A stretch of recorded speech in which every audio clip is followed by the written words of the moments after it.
Yeti went a-wandering out under crimson skies. He rode a blood-red Bronco Sport with dust in both his eyes. He scanned the stormy mesa's edge where lightning cracked the dome, then whispered soft to Cam the grouch, "We're never heading home." Yippee-yi-yay, yippee-yi-oh, the hunter rides alone. Yippee-yi-yo. Welcome to the very first edition of Road Shots with the Arizonan Yeti. We're going to be talking with Colin Peabody. If you're familiar with Ramsey Canyon Preserve, you know that it is a birder's paradise. But it's difficult to imagine what life would be like before the preserve became a preserve. Well, in this show, Colin is going to share with us his experiences as he grew up in this iconic area and give us a little bit of a glimpse into what it was like to live in Ramsey Canyon before it became a preserve.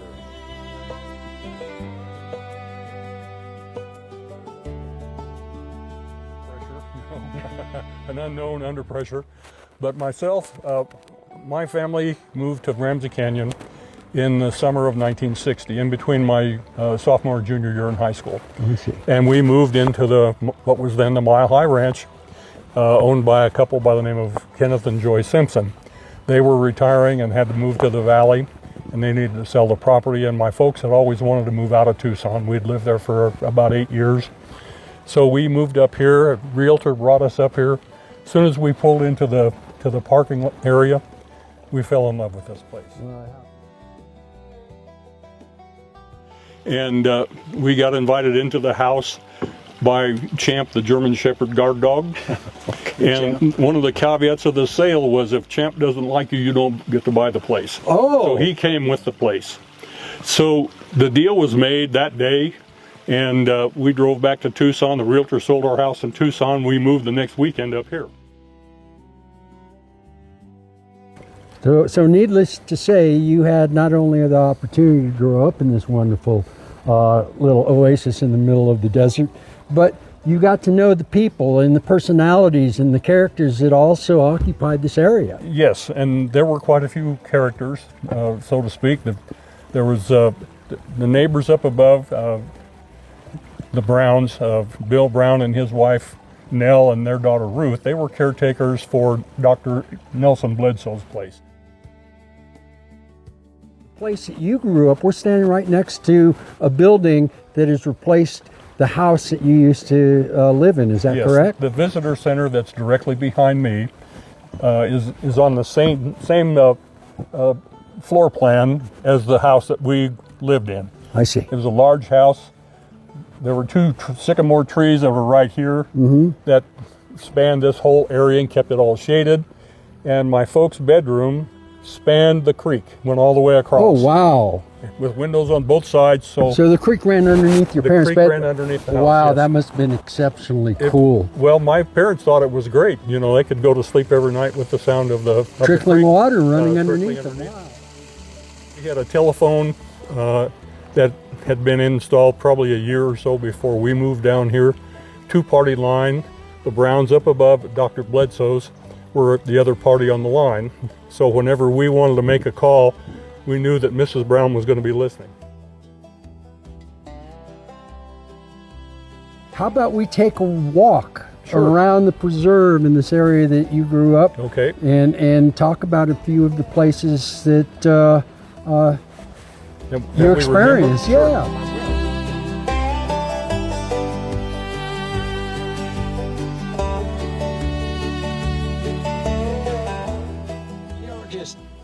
Put up a house, move in, and that's it. There's nothing left to do other than sit on the couch and eat potato chips all day long. No, this place required a lot of maintenance. The buildings that were here the main house, which is what we're looking at right now. It's since been torn down and the visitor center has taken its place, but the house required some maintenance as well. It was an older house, and the other properties, the other cabins that were on the property also required maintenance, as well as the water system. We had a gravity feed water system with a cistern tank that set back up behind where this tree is, where we're standing in front of now, and it gravity fed all of the houses here on the property at that point in time.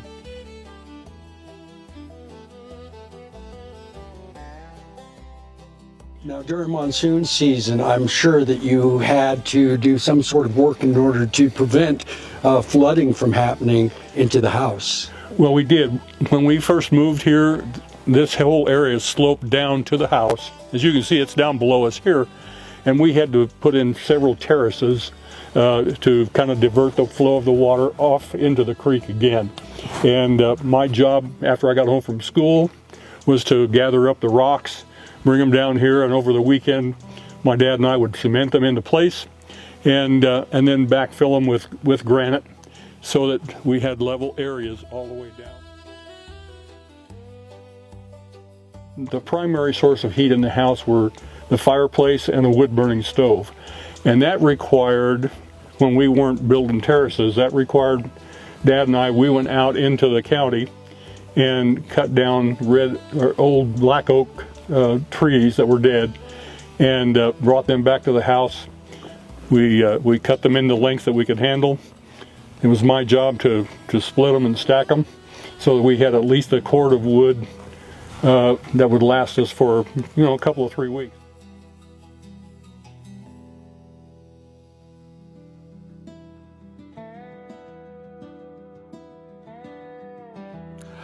So, Colin, I'm curious that everyday life around the Ramsey Canyon, especially you were in high school at the time. Yes, I was. Mm-hmm. And so that means you weren't just doing work around the house, you also had homework to do. I did. One of my jobs, as I mentioned earlier, is to drag in rocks for the terracing down there, and we cut wood on the weekends. So our homework got done after dark, when it was too dark to see anything out here, and it was just better time to do that. We had a big dining room with a big table. My sister and I could sit in there and do that during the week. On weekends, though, my sister would come up. There's a rock back behind us, big rock that the creek is flowing over the top of, and it usually would flow one side or the other, and she would come up and sit on that rock, and she would do her homework on Sunday afternoons. So this giant slab of rock right behind me was that was homework rock. Homework rock. and it was slippery at times because, as you can see now, it has some algae alongside of where the water's running over. But when we had monsoons, that rock, you couldn't see it because the water was flowing over it.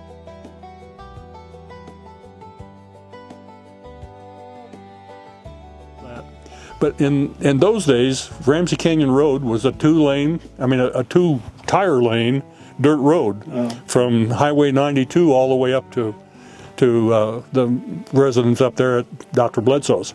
So it was a little difficult to drive sometimes in inclement weather, and especially when it snowed.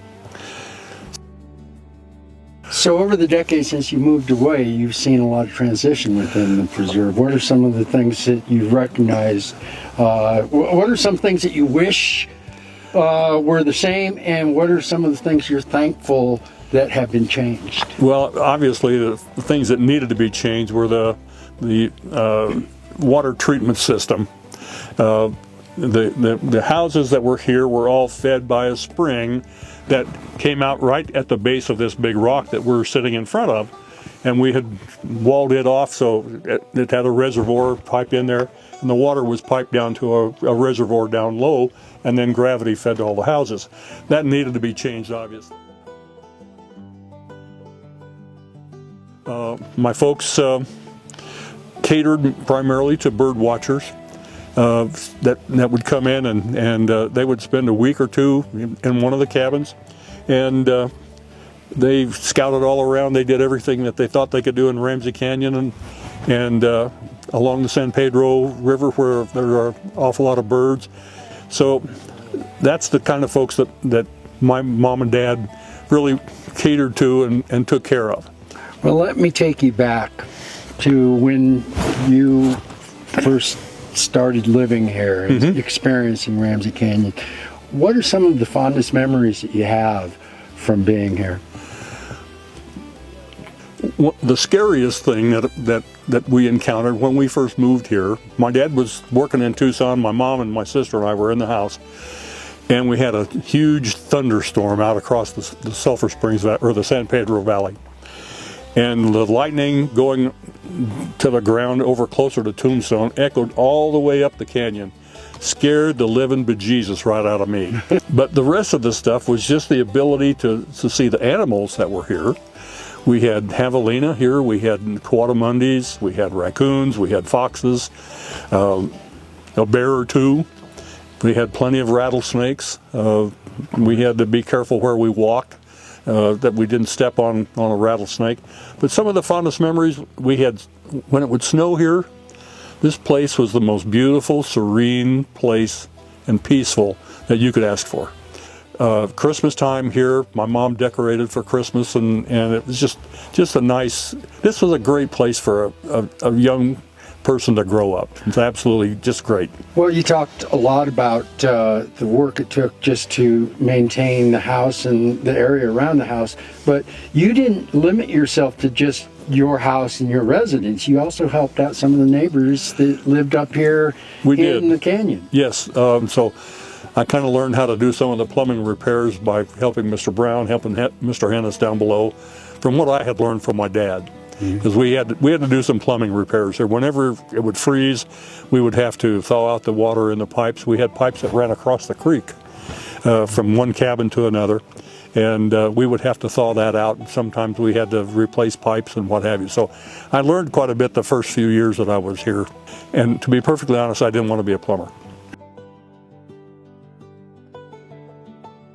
Well, you did a heck of a lot more. I mean, after you graduated from high school, I'm assuming Buena High School? I graduated in Buena High School, 1962. It would have been the first full four-year graduating class from Buena High School.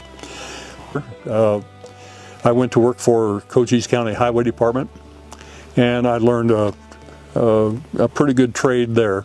How to operate heavy equipment, dump trucks. We built roads. You were part of the road crew that did Charleston Road and the Charleston Crossing, aren't you? The very first job I did with Cochise County Highway Department, one of the county trucks had gone through the bridge that went across the river at Charleston. So it wasn't just watching the growth of Ramsey Canyon, but you also watched the growth of an entire community outside of Ramsey Canyon and participated in its growth. Exactly. You were a member of the crew that built roads that now we take for granted.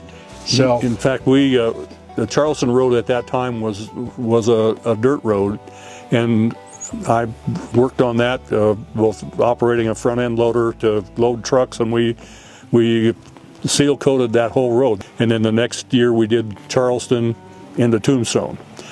And somewhere along the line we did Ramsey Canyon Road. That was the next project after that. well, what do you say about taking a little bit of a walk up here and talking about some of these other structures? That's fine with me, sure. Okay. Big. Colin, I got to tell you, there's a lot of structures still up here. I know there were a lot more structures when you were growing up. As a matter of fact, when you got married, you moved into a structure that no longer exists. That's right. But we are still surrounded by some relics. This cabin right behind us. This cabin right here, I have no idea when it was built.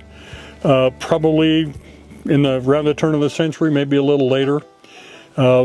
My folks had some guests that came and stayed several years ago, a good number of years ago, and they honeymooned in that cabin in 1938 or 1939. Now we just passed another structure over here, a much larger house. It looks like a ranch house on stilts and everything. Tell us a little bit about that place. That house belonged to Dr. Bledsoe. Owned the property, obviously, but that house, he gave it to his sister, Vanita, and she lived in it for a good number of years. She had passed away before we came down here. So after she passed away, Dr. Bledsoe didn't let anybody live in that house at all. That was hers, and he just pretty much boarded it up. I've only been in it maybe once or twice. But, you know, there were houses here just across from where you and I are standing, leaning. There had been a cabin there that had been torn down. Dr. Bledsoe had that torn down, but there were still some pipes running from the water supply up above. And we dug those up. Mr. Brown and I dug those up and used those to recycle in the plumbing for the orchard down below here by Vanita Bledsoe's house. I think it was you that told me this. I'm pretty sure it was. There was at one point near the end that was kind of a party house where they played music and they had Yes, there was a dance hall up here. a dance hall. That's and people right. would come from all around, Fort Huachuca, Bisbee, Tombstone. They would come over here on weekends and have dance parties. And after Dr. Bledsoe got the property in about the early 1930s, that's about when that stopped. He had that dance hall torn down. I don't even know where the exact site of that was at, but it was up close to where his two houses are. I see. So he had that torn down. Too much noise, too much traffic. A little bit of everything, yeah. And he wanted to keep this place as close to what God gave it as possible. And that was his idea, that, you know, he wanted to do that. So a dance hall in Ramsey Canyon, I mean, can you believe that? A dance hall of all things. Well, Can you imagine this whole area being packed with cars from the 20s and the 30s, you know, and people, yeah, just and bootleggers. and bootleggers Yep. too. Yep. Yeah, rowdy crew back then. As I understand it, the soldiers from Fort Huachuca would come up here, and of course you're retired from the Army. I'm sure that in your younger days, if you'd have been around in the 20s, you'd have been up here too. I would have been up here in a heartbeat. Yeah, probably so. You know, and miners from Bisbee, in any place there was a party, you know, they would go. So this was a recreational area at best, and that a lot of people had cabins up here. And when Dr. Bledsoe took possession of the property, he started clearing them out.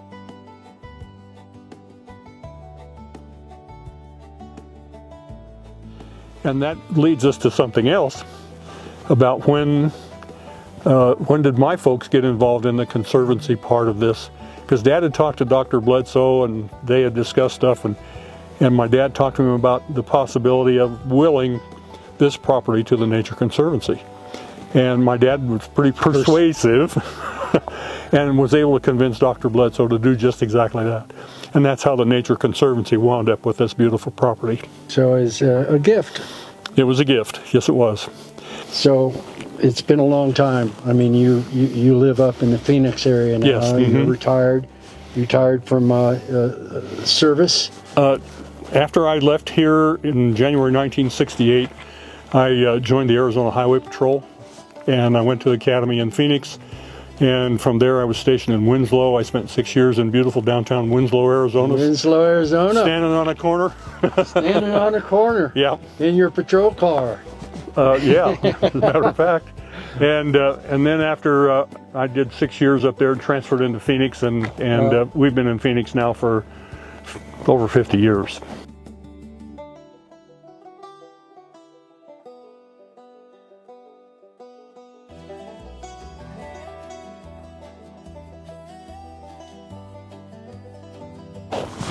Well, thank you for your service. Well, thank you for yours.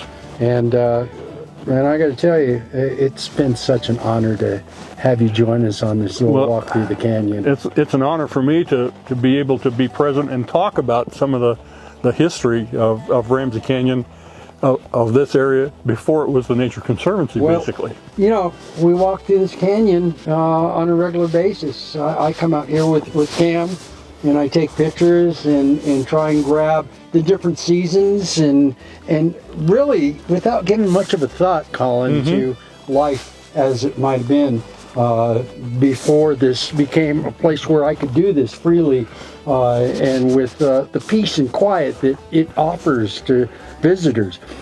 But I don't know how many people who are familiar with the area actually think about what it took just to coexist with the land up here, because it is such a far cry from just a couple miles to the east of us. That's right. When you go down to follow down Ramsey Canyon Road and make the curve that goes towards Highway 92, that was all cattle company or country then, and the Newmans ranched it, and a couple of other folks. And you look at it now, there's not an acre of land that doesn't have a house on it, it seems like, right, you know. Yeah.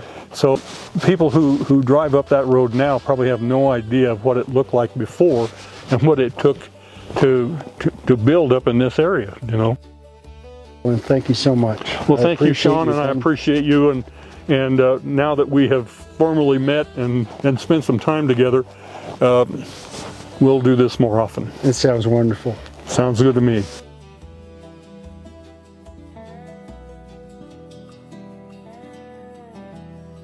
Thank you so much for joining us on this pilot episode of Road Shots with the Arizonan Yeti.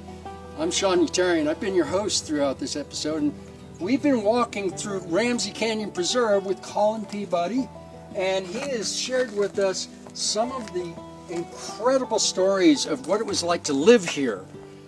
And my goodness, I got to tell you, life was hard back then, or so it seems, but he had some wonderful stories, and I'm so thankful to him for traveling down here from Phoenix area just to be able to participate in this inaugural episode of Road Shots. Thanks for joining us. I'm Sean Yeterian, aka the Arizona Yeti. Remember, the most beautiful place in the world is right there where you are. See you next time, folks.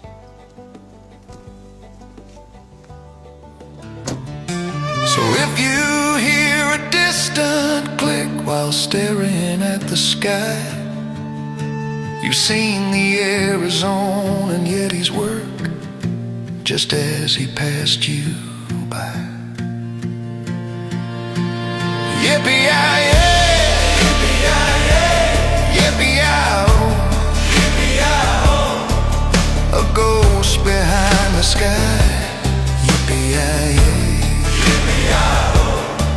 as the seasons pass on by. Yippee-yi-yay, yippee-yi-oh, he hides behind the storm.